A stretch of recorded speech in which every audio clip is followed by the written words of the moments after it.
Comment installer un kit Eclisse télescopique 180 pour plaque de plâtre? Nous avons besoin des éléments suivants: des gants de protection, un marteau, une visseuse avec embout PZ2 et PH2, un mètre, un tournevis plat, 2 clés de 13, un niveau, 2 tréteaux. Montage du kit. Ouvrez le sachet de vis 4 par 35 mm. Commencez par assembler la partie coffre en partant du bas en vissant un profil oméga entre les montants de passage et de fond de coffre. Vissez le reste des profils oméga sur chaque face du coffre. Pliez les 4 pattes de fixation et clipsez-en 2 de chaque côté du profil oméga du bas. Évitez de clipser au centre pour ne pas les déformer. Détachez la traverse de coffre du porte-rail en relevant les pattes.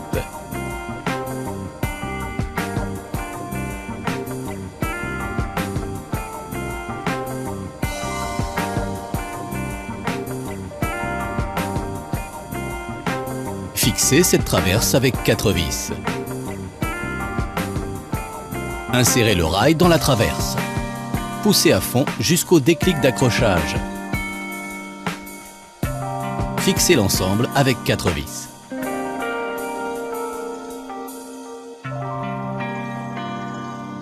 Insérez le montant de butée métallique dans le porte-rail et pliez les languettes avec un marteau. Pliez et placez les 2 entretoises provisoires entre le montant de butée et le montant de passage, l'une au milieu, l'autre en bas. Pose du châssis. Placez le châssis sur un sol fini. Pour un coulissement optimal, vérifiez que le châssis est parfaitement vertical et d'aplomb. Percez le montant du fond de coffre en 6 points, 2 en haut, 2 au milieu, 2 en bas. Fixez-le avec des vis à plaque de plâtre non fournies. Percez le sol au niveau des pattes de fixation. Si nécessaire, déplacez-les pour éviter votre carrelage ou chauffage au sol. Chevillez et vissez. Vérifiez l'aplomb. Réajustez si nécessaire. Fixez le montant de butée métallique avec des vis à plaque de plâtre. Vissez le porte-rail à l'ossature de votre cloison. Vissez du bas vers le haut dans les 4 trous prévus à cet effet. Positionnez vos plaques de plâtre. Avant de les fixer sur le coffre, percez 4 trous de 2 mm dans chaque profil oméga. Insérez uniquement des vis fournies par Eclisse afin d'éviter de rayer la porte. Enlevez les entretoises et les platines.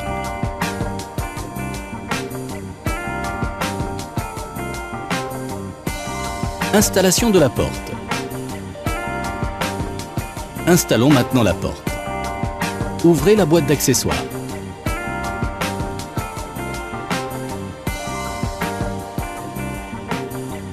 Faites une marque sur la tranche de la première porte à 12 cm de chaque bord. Fixez les 2 étriers centrés sur la tranche de la porte en positionnant la marque au centre du U.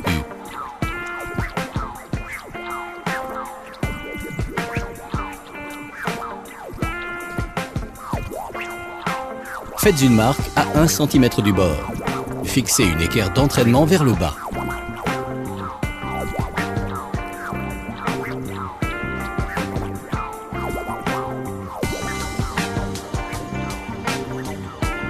Placez 2 étriers sur la seconde porte. Fixez 2 équerres d'entraînement vers le haut.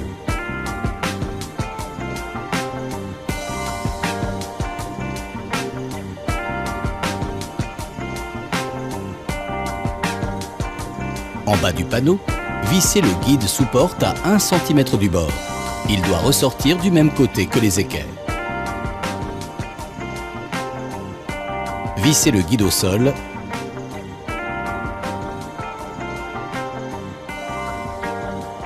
Insérez 2 chariots et une butée dans chaque rail.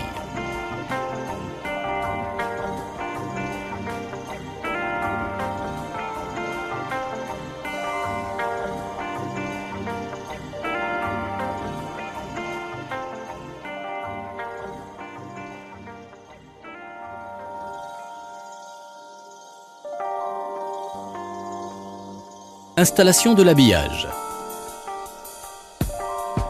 Nous avons besoin des outils suivants: de la colle néoprène, une scie, des gants, 4 vis à bois d'1 centimètre, une table ou des tréteaux, 1 mètre, un crayon, une équerre, 2 serre-joints. Commencez par mesurer la hauteur de l'ouverture du sol fini à la traverse métallique. Reportez la mesure sur les 2 montants de passage en partant du côté des encoches. Coupez à la scie du côté plat de façon à conserver ces encoches qui vont déborder sur le haut de la cloison. Insérez les joints brosses dans la rainure en forme de T. Coupez l'excédent au cutter. Enduisez de colle néoprène les montants de passage du châssis. Fixez-y les montants bois.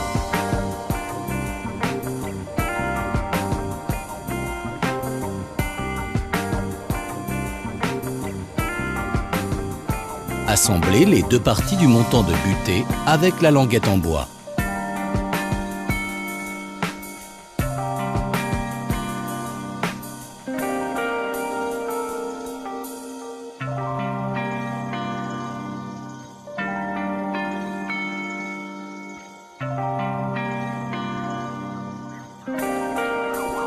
Coupez le montant à la hauteur sous châssis. Déposez de la colle néoprène sur le montant métallique.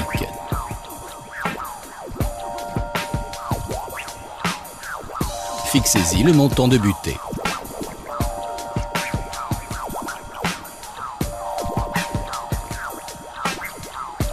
Mesurez la distance entre les montants que vous utiliserez pour couper vos traverses. Placez la porte qui possède 2 taquets dans le châssis, taquet vers le centre.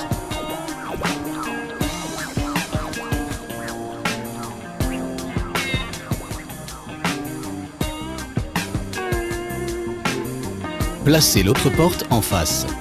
Elles doivent s'entraîner.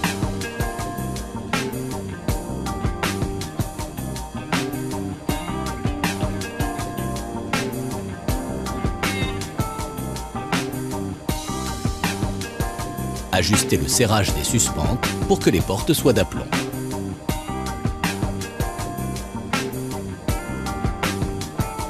Tirez la porte arrière au maximum et marquez l'extrémité du chariot. Placez-y la butée.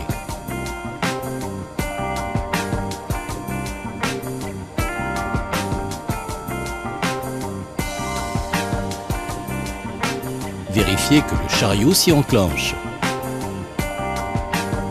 Vissez ensuite la deuxième butée.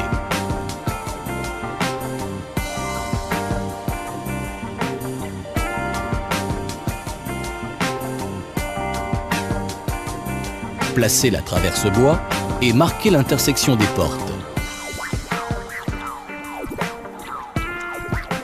Coupez un morceau de traverse qui couvrira la zone vide.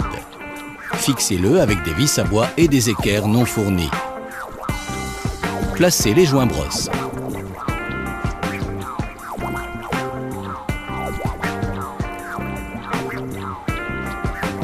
Encollez la traverse métallique pour y poser la traverse en bois.